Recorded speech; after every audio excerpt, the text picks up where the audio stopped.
La Terre. À notre connaissance, c'est la seule planète capable de nous accueillir. Un endroit magnifique. Pourtant, au fil des siècles, nous n'avons cessé de la maltraiter. Les humains n'ont pas toujours été tendres avec elle. Et ce n'est rien de le dire.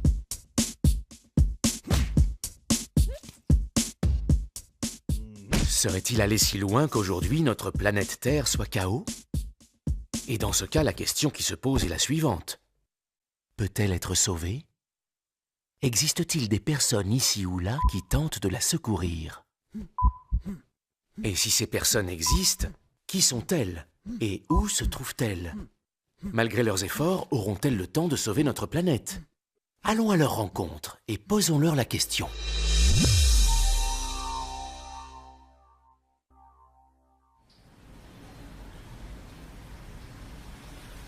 Regarder une goutte d'eau, c'est regarder la vie. C'est l'eau qui a donné naissance à la vie. Le corps humain est majoritairement composé d'eau. L'eau est indispensable, non seulement à notre survie, mais également à toute vie sur Terre. Un jour, alors que je me trouvais à environ 20 mètres sous l'eau, dans les Bahamas, j'ai vu un grand banc de poissons, des carangues gros yeux. Ce sont des poissons argentés. On les appelle comme ça à cause de leurs grands yeux qui ressemblent à ceux des chevaux. Ils nageaient près de la surface, et l'un d'eux a commencé à descendre. Puis un deuxième l'a suivi, puis 10, puis une centaine se sont mis à descendre en spirale. On aurait dit un gigantesque tourbillon de poissons. Ils se sont mis à tournoyer autour de moi. Tout proche, j'ai pu croiser leurs regards. Ils passaient à hauteur de mes yeux. Ils regardaient à travers mon masque et leurs yeux plongeaient directement dans les miens. C'était magique. J'étais entourée par une spirale de créatures argentées, apparemment intriguées par ma présence. Le manège a duré plusieurs minutes. Et puis l'un après l'autre, ils sont repartis.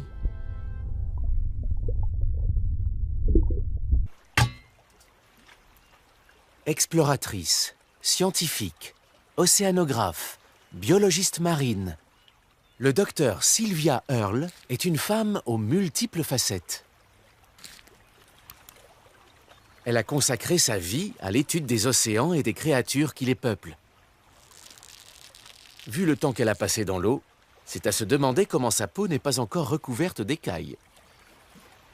Alors, jusqu'à présent, j'ai totalisé environ 7000 heures sous l'eau, sans compter le temps passé dans mon bain ou sous la douche. Dans l'océan, il n'y a pas seulement de l'eau et des roches. C'est une gigantesque soupe, un minestrone avec plein de petits morceaux dedans qui sont autant de créatures vivantes. Et nager parmi elles est l'une des plus belles expériences qui existent. La plupart des grands fonds marins n'ont jamais été vus par personne. On y trouve des créatures fabuleuses, amicales et magnifiques. Une véritable invitation à l'exploration.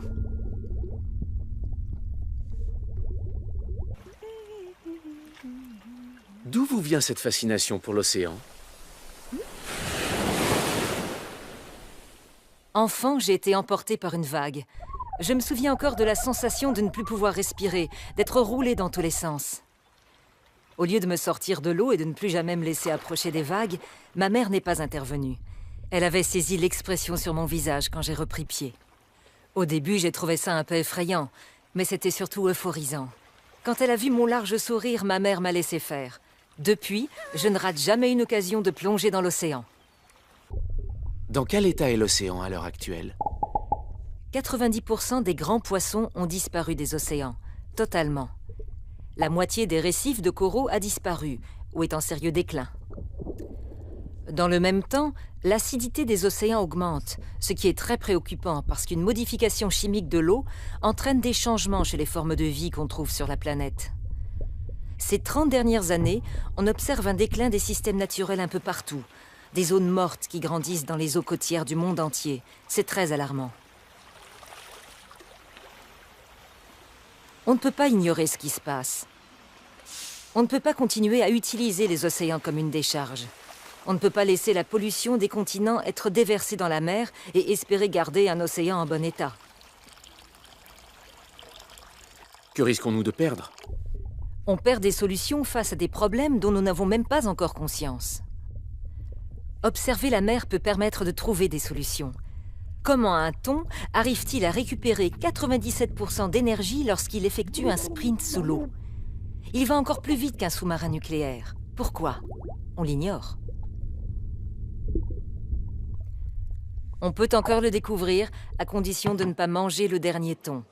Sinon, la clé du mystère finira dans notre estomac, plutôt que dans notre tête. On ne se contente pas de manger les carnivores de l'océan. On sélectionne ceux qui sont tout en haut de la chaîne alimentaire. Des poissons qui mangent des poissons qui mangent d'autres poissons. Pour obtenir 1 kilo de thon, il faut des dizaines de milliers de tonnes de plantes qui traversent une chaîne alimentaire longue et complexe. Pour un poisson herbivore, comme le poisson-chat ou le tilapia, c'est seulement 2 kilos de plantes. Le tilapia, le poisson-chat et la carpe sont des poissons qui grandissent vite, comme le poulet, le canard ou la dinde que nous élevons. Le thon rouge, lui, met 10 à 14 ans avant d'être en âge de se reproduire.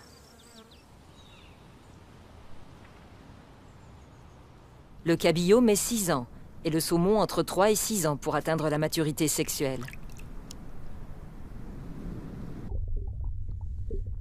L'empereur, lui, peut vivre jusqu'à 150 ans. Il lui faut 30 ans pour arriver à l'âge adulte. 30 ans. Et on le retrouve dans notre assiette au dîner. On peut consommer en 30 minutes une créature qui a mis 1 siècle à se développer. Ça n'a aucun sens. Ce n'est pas viable. Comment les océans se sont-ils retrouvés dans une situation aussi critique? Les gens se sont éloignés de leurs racines. On ne peut pas exister sans des systèmes naturels pour maintenir l'intégrité de notre appareil de survie. Nous savons les détruire, mais nous ne savons pas comment les recréer. J'ignore comment fabriquer un thon. J'ignore comment fabriquer le plus petit des microbes, et encore moins comment recréer toute la diversité qui nous maintient en vie. Protéger la nature n'est pas une option. C'est indispensable à notre survie. Ce n'est pas un luxe. Les gens disent « mais nous avons les parcs nationaux, ça ne suffit pas ?» Non. C'est comme si on disait « nous protégeons une toute petite partie de notre cœur, ça ne suffit pas ?»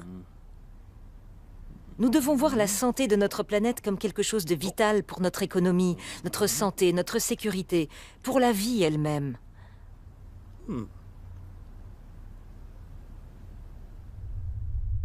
Quel genre de planète aurions-nous sans les océans? Imaginez la planète Mars. Elle ressemble à la nôtre, un peu comme une sœur. L'atmosphère y est largement composée de CO2. Elle a à peu près l'âge de la Terre, mais elle ne possède pas d'océan. Les océans sont la clé. L'eau est la clé. L'eau est le seul élément non négociable pour qu'il y ait de la vie. Sans les océans, il n'y a pas de vie.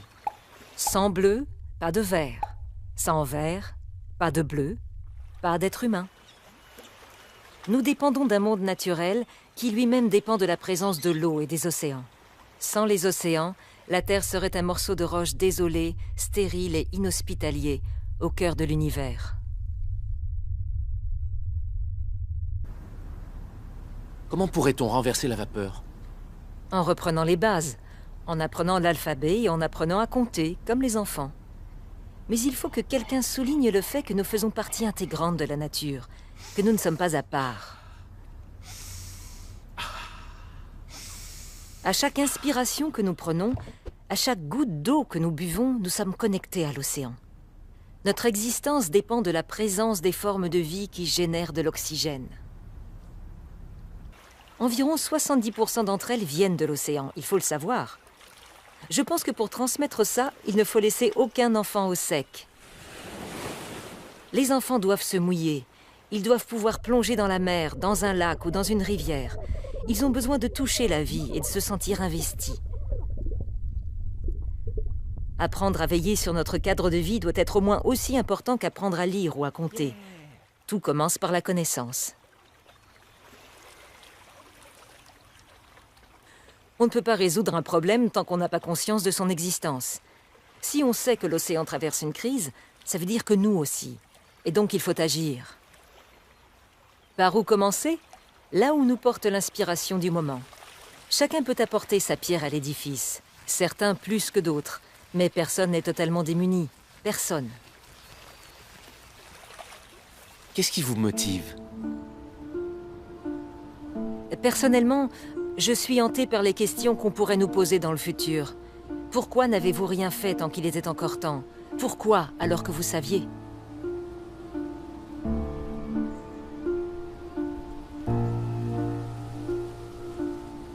Nous sommes les seuls aujourd'hui à détenir le pouvoir de détruire ou de soigner, et de trouver un endroit durable, pas seulement pour nous, mais pour toutes les formes de vie sur Terre.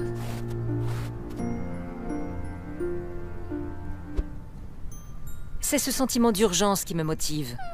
Je veux que les gens soient conscients de leur pouvoir de guérison et de protection, pour inscrire la survie de l'humanité loin dans l'avenir. Il n'est pas trop tard, bien au contraire.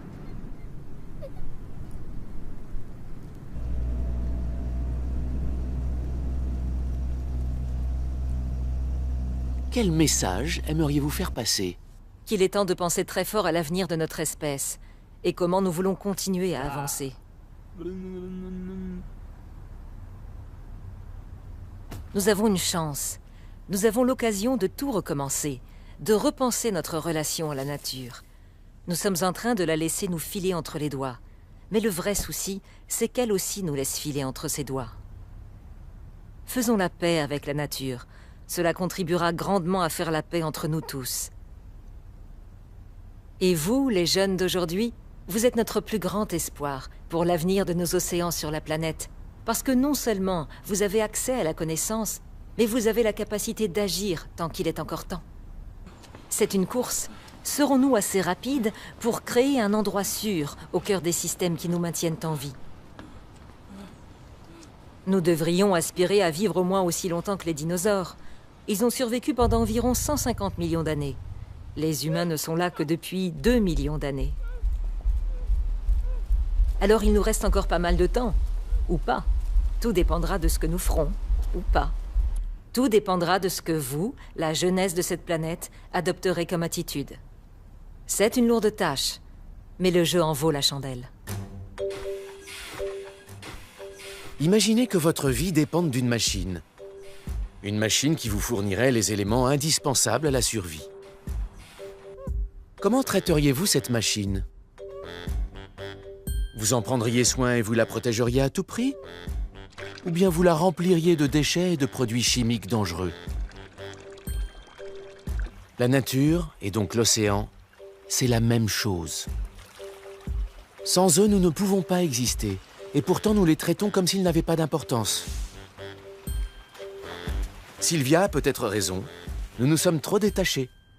Nous avons besoin de reprendre contact avec la nature pour l'apprécier. Alors, allez piquer une tête. Et au début, veillez à toujours avoir pied.